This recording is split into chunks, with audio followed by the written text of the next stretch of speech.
मुंबईत मॅनहोलमध्ये पडून असलम शेख नावाच्या व्यक्तीचा मृत्यू. साकीनाक्याच्या खैराणी रोडवरची घटना.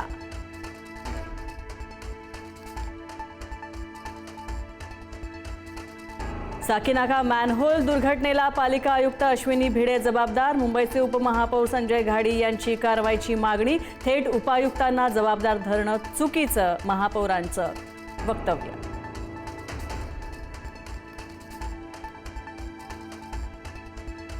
साकीनाका मॅनहोल दुर्घटनेप्रकरणी 4 अधिकाऱ्यांचं निलंबन. सहाय्यक आयुक्त, वॉर्ड ऑफिसर, दुय्यम अभियंता आणि कनिष्ठ अभियंता यांचं निलंबन, तर कॉन्ट्रॅक्टरवर पोलीस गुन्हा दाखल करण्याचा निर्णय. बीएमसी आयुक्त अश्विनी भिडेंची माहिती.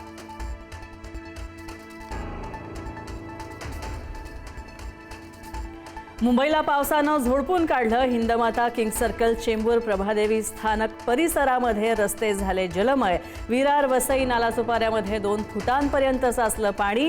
हवामान विभागाकडून मुंबई, ठाणे, रायगडला ऑरेंज अलर्ट.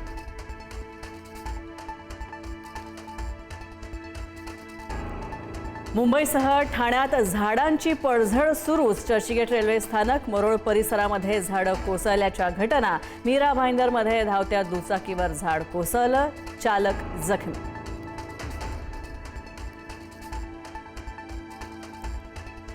पुढचे 3 दिवस राज्यामध्ये मुसळधार बरसणार. 3 आणि 4 जुलैला कोकणातील काही भागामध्ये अतिवृष्टी होण्याचा इशारा.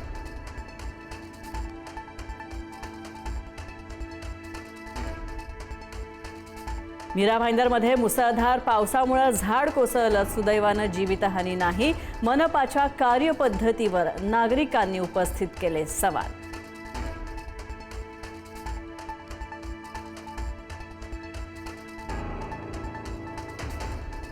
पावसाळी अधिवेशन दरम्यान भाजपचे मंत्री आणि आमदार सभागृहामध्ये वारंवार गैरहजर. भाजप प्रदेशाध्यक्ष रवींद्र चव्हाणांनी व्यक्त केली नाराजी.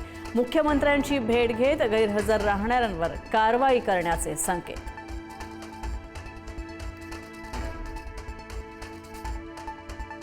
काँग्रेसमध्ये लवकरच फेरबदल. महाराष्ट्र प्रभारी बदलणार. प्रदेशाध्यक्ष सपकाळांना हटवण्यासाठी सुद्धा काँग्रेसचे काही नेते आग्रही.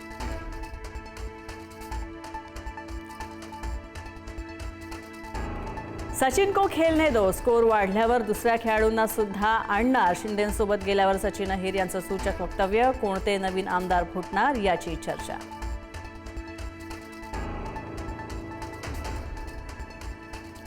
जम्मू काश्मीरमधील डोडा जिल्ह्यामध्ये मुसळधार पाऊस. चिनाब नदीच्या पाणी पातळीमध्ये कमालीची वाढ. नदीकाठच्या गावांना सतर्कतेचा इशारा.